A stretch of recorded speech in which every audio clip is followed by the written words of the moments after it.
functionally, we have what we need here, but stylistically, it looks a whole lot different. So let's start building up the styles. Now, because we're dealing with a new component, let's set up a new component partial file. So we'll go here to the SAS folder in our project, in our File Explorer, and under Components, we'll create a new file, and we'll call it search form.scss, again with the underscore to indicate that it's a partial. Let's open this up in our editor. Let's set up our initial class, and let's start by working on our select input here. Now we know from using select ties in our contact form that when we look at this, it's actually created several elements. So we have kind of a surrounding div here that has our initial class from our original select box, and then we have another div nested inside of that that surrounds the input where our text actually displays.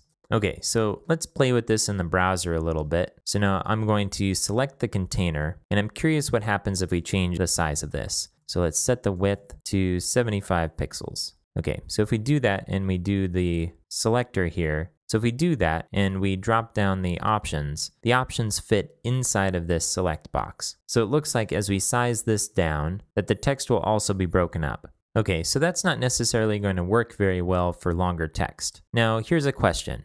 Do we really need to worry about this? Ideally, it would be nice if we could support longer text here, but the implications are that if we do select the longer text and it shows that in the box, then it will drop it to 2 lines. So it actually seems like it makes sense to constrain the size of the options to the size of the input. So this just means that we need to find some short alternative to describing something that's longer. So for customer support, we could instead describe that with the 4-letter word help. All right, so I think that sort of settles the issue with the size of this. I think we'll be able to make it the size that we want.